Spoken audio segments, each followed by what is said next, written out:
안녕하세요. 부동산을 쉽게 다양하게 깊이 있게 분석하는 부동산의 비밀입니다. 이제부터 우리는 과거로의 여행을 해봅니다. 딱 1년 전으로 돌아가 볼까요? 부동산 시장에 대한 이야기, 집값 상승과 하락, 그리고 바닥론, 반등론 등등 수많은 이야기들, 그때 했던 이야기들이 지금은 어떻게 변했는지 한번 알아보겠습니다. 2023년 상반기에는 많은 이야기가 있었습니다. 그때만 하더라도 2023년 연말쯤에는 금리 인하가 한 번쯤은 있을 거라는 이야기가 많이 떠돌았습니다. 물론 그 이후에 미국의 기준금리는 2번 정도 더 올랐습니다. 여름까지 오르다가 그 뒤로 계속 동결 중이죠. 그랬음에도 곧 미국의 기준금리가 인하가 현실화될 거라는 어떤 희망 섞인 이야기들이 시장에 떠돌았습니다.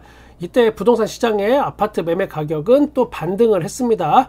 가장 큰 이슈는 역시나 특례 보금자리론 요거였습니다. 그리고 중간에 50년 만기라는 어떤 희대의 주택담보대출 상품이 출시되었다가 사라지기도 합니다. 이때는 또 부동산 하락기라는 거를 성인이 된 이후에 한 번도 경험해보지 못했던 젊은 2030 세대에게는 지금 집을 사자라는 게 또 유행처럼 번졌습니다. 이만큼 떨어졌으면 여기가 바닥이겠지 라는 생각을 이 사람들이 한 거죠. 그렇게 작년 이맘때 부동산 가격은 살짝 반등을 또 했습니다. 모든 게 짜여진 각본처럼 들어맞던 시기였습니다. 딱딱 오를 대로 오른 미국의 금리가 곧 인하될 것 같은 그런 분위기 조성, 그리고 특례 보금자리론, 50년 만기 주담대 출현, 그리고 또 부동산 흐름을 보는 시야가 짧을 수밖에 없는 젊은 세대의 눈높이 등이 콜라보가 되어서 벌어진 일들입니다. 이 와중에 또 태영건설, 신세계건설, 롯데건설 등이 유동성 위기를 겪고 있다고 소문이 나면서 부동산 시장은 미국의 금리 인하만 지금 눈 빠지게 바라보고 있는 상황입니다. 대략 지금 한 1년이 지난 시점이 되었는데 눈 빠지게 기다리는 미국의 금리 인하는 아직도 이루어지지 않았습니다. 오히려 이제는 미국이 다시 금리를 오히려 인상할 거다라는 이야기들이 나돌고 있는 상황으로 변했습니다. 지금 저는 여기서 누구 말이 맞고 누구 말이 틀렸었고 이걸 논하려는 게 아닙니다. 부동산, 집값, 여기에는 항상 우리가 생각하지 못했던 어떤 변수들이 존재하고 그런 외부 요인을 또 뚫고 나아가야 하는 게 어쩌면 우리의 숙명이기도 합니다. 지금 PF 시장은 겉으로는 굉장히 고요한 듯 하지만 그 현장에서는 움직이는 사람들은 또 굉장히 또 바쁩니다. 제 친구들도 바쁩니다. 보면은 우리가 이름만 들어도 알만한 그런 큰 부동산 현장은 물론이고 그냥 몇백억짜리 이런 작은 현장들도 마찬가지입니다. 이제는 점점 어떤 결단의 시간이 다가오고 있다라는 게 현재의 시장의 분위기입니다. 물론 이 결단이 집값의 상승에 영향을 주는 것보다는 집값의 하락에 영향을 더 많이 준다는 게 현실적인 이야기입니다. 살릴 것만 살리고 버릴 것은 버리고 이렇게 PF 현장을 정리하다 보면 진짜로 이제는 부동산 대세 하락기에 접어들 수도 있게 된다는 뜻이 됩니다. 대세 하락기에 접어들면 굉장히 또 장기간 그리고 모든 부동산 관련 업종이 침체되기 때문에 저같이 부동산 관련 업종에 종사하는 사람들은 생업에 큰 타격을 받을 수밖에 없습니다. 그래서 저도 개인적으로는 부동산 대세 하락기가 오는 게 달갑지는 않습니다. 그렇다고 또 제가 모른 척 쌩까고 있으면서 여러분께 부동산 투자를 하라고 권할 수는 절대 없습니다. 만약에 제가 진짜로 돈을 벌고 싶어서 여러분께 부동산 이야기를 전달하는 거라면 저는 부동산 상승론자 또는 폭등론자로서 이 채널을 아마 시작했을 겁니다. 그게 돈벌이 하기에 더 쉽고 구독자 수 모으기도 굉장히 쉽습니다. 부동산이라는 게 정말 웃긴 거라서 아이러니하게도 앞으로 아파트 가격이 2배 오를 겁니다 라고 이야기하면 정말로 더 많은 사람들이 모입니다. 거기에. 그리고 어디 미분양 상가나 아파트 아니면 주상복합 등의 시행사하고 제가 짜고서 여러분께 많은 홍보를 합니다. 그리고 제가 연결시켜주면 저는 한 건에 몇천만 원씩의 돈을 벌 수 있습니다. 커미션 굉장히 많아요. 아니면 여러분께 제가 아파트 중개를 해서 돈을 벌어도 됩니다. 지금도 저를 통해서 아파트 매수를 하고 싶어 한다는 그런 메일들이 많이 옵니다. 그런 분들만 골라서 제가 중개를 해드리고 이거 사면 집값 좀 오를 겁니다 라고 한마디 해주면 저는 가만히 앉아서 손쉽게 부동산 중개 수수료를 챙길 수도 있습니다. 주식이든 부동산이든 코인이든 정말 다 똑같은 점이 하나 있습니다. 바로 아무리 상황이 안 좋아도 앞으로 상승 또는 폭등할 거다라고 선동을 한다면 돈 벌기가 더 쉽다는 그런 점입니다. 이쯤에서 여러분이 그래도 우리 부비가 중립적으로 양심적인 이야기를 잘 하네 라고 생각하신다면 구독과 좋아요를 꾹 이렇게 눌러. 물론 그 어떤 어려운 시기라도 그 안에서는 분명히 옥석 가리기가 존재합니다. 어려운 시절도 다 똑같아요. 저는 여러분의 부동산 옥석 가리기가 꼭 성공하시길 바랍니다.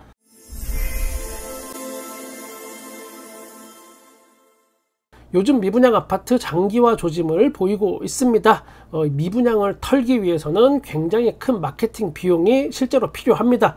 여기서 우리가 한 가지 짚고 넘어가야 할 거는 미분양은 표현 자체가 미분양 털기, 이 먼지 털기 같은 이 털기라는 겁니다. 이 뉘앙스는 사람마다 정말 다르게 받아들일 수 있기 때문에 그 판단은 여러분 각자에 맡기겠습니다. 미분양 털기. 시행사나 분양대행사가 한번 미분양 털기에 나서면 마케팅 비용은 수십억이 기본으로 들어갑니다. 경품으로 뭐 냉장고도 주고 세탁기도 주고 스타일러, 안마의자, 호텔 숙박권 등등 막 많은 걸 제공합니다. 예전에는 이런 거를 미분양 아파트를 만약에 계약을 한다면 추첨을 통해서 줬다 뭐 이런 경품이었는데, 이제는 그냥 모델하우스에 방문만 해도 추첨의 기회를 줍니다. 당첨의 기회.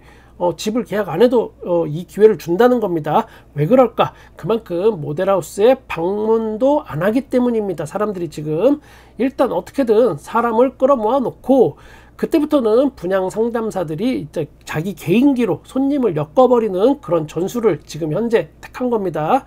요즘에는 명품 가방, 명품 시계도 뭐 계약자 추첨을 통해서 주는 그런 실정입니다.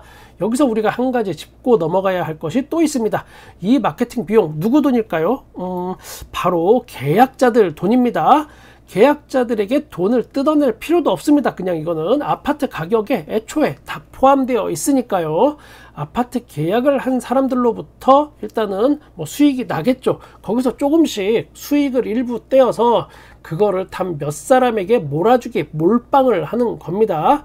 여러분, 세상에 절대로 공짜는 없다는 것을 꼭 기억해 두시길 바랍니다.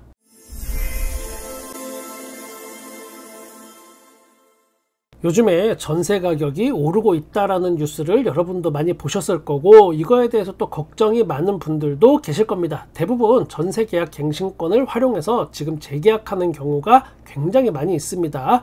그러다 보니까 시장에 나온 전세 매물의 숫자가 좀 적기도 하고, 이게 상대적인 수치보다는 그냥 절대적인 수치만 우리가 대입해서 언론에서 이야기하다 보니까 전세 매물이 확 줄어든 것처럼 그렇게 느껴지기도 합니다. 하지만 꼭 그런 건 아니에요. 덕분에 뭐 전세 보증금을 높여서 내놓은 집주인들이 또 많기도 한 게 사실입니다. 지금의 전세 시장을 보면 2023년은 서울 아파트의 전세 계약 중에 이 갱신 계약을 한 비율이 27%였습니다. 그에 반해서 올해는 현재까지는 갱신 계약률이 35% 정도 됩니다. 이거 작년에 비해서 오히려 갱신 계약이 지금 8% 정도 더 많이 늘었다라는 걸 알 수 있습니다. 임대든 아니면 임차인이든 서로 어느 정도 전세가를 조정해서 계약 유지를 하는 경우가 지금 많이 있습니다. 시장에서는 뭐 여러분은 모르시겠지만 부동산 사장님들은 데이터가 이런 게 다 있습니다. 몇 동 몇 호 철수내가 전세 만기가 6개월 남았다, 이런 거 띵똥하고 알려주는 앱도 있습니다. 물론 뭐 돈 줘야 돼요 이런 거. 그런데 앱이 아니고 그 동네 부동산 사장님들은 요 정도는 또 다 알고 있습니다. 그게 바로 정보력이고 노력이고 짬밥입니다. 내가 이번에 전세 중개를 실패했다고 해도 다음번에는 놓치지 않고 꼭 해야겠다라고 생각하고 잘 적어두면 때가 되면 알람이 띵똥띵똥 이렇게 옵니다. 그러다 보니까 저 역시 어느 정도 이런 시장을 훤하게 돌아가는 사정이 보이겠죠.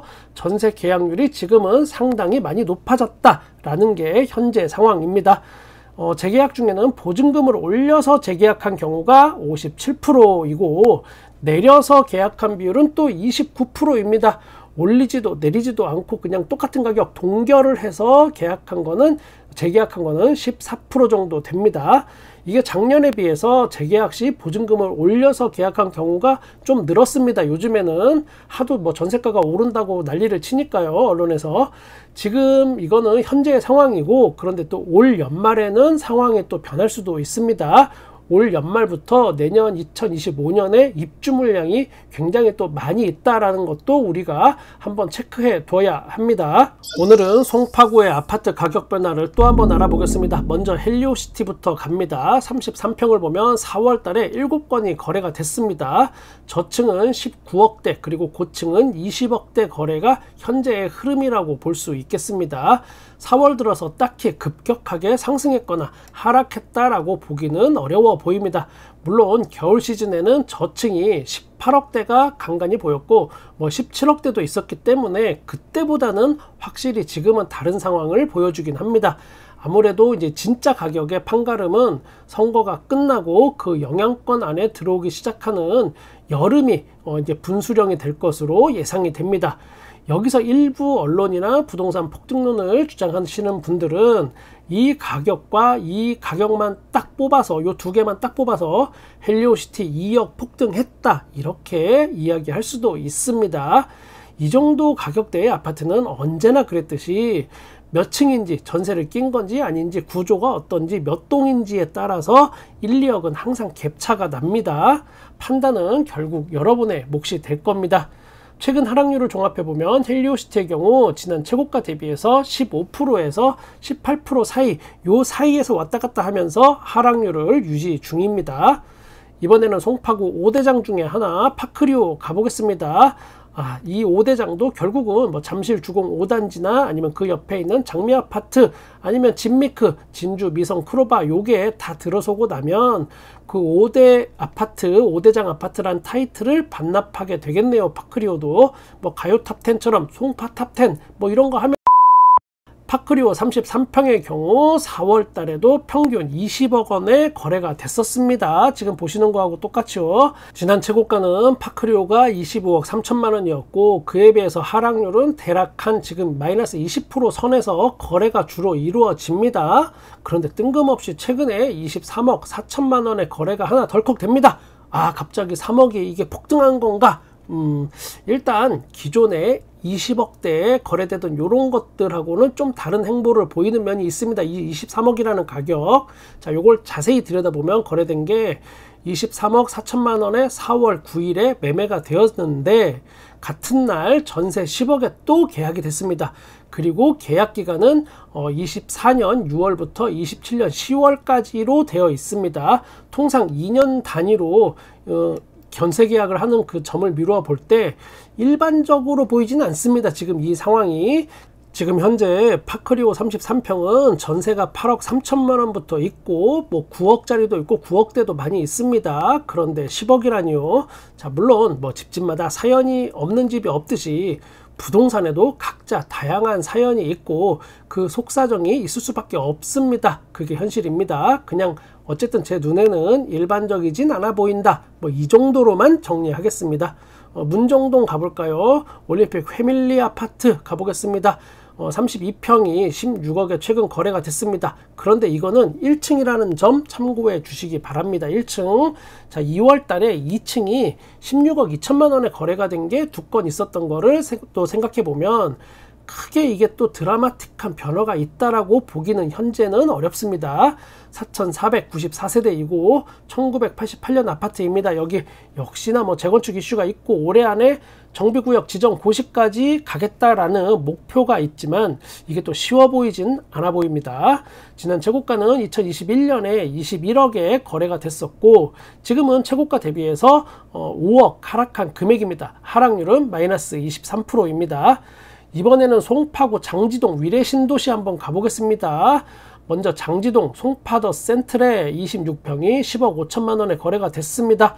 1139세대이고 2013년 아파트입니다. 지난 최고가는 여기가 14억 찍었고 최고가 대비해서는 지금 현재 마이너스 3억 5천만 원 하락한 거고 하락률은 마이너스 25%입니다. 이번에는 또 하나의 위례, 송파 위례 24단지 꿈의 그린 가봅니다. 21평이 9억 1,500만 원에 거래가 됐습니다. 1810세대이고 2013년 아파트입니다.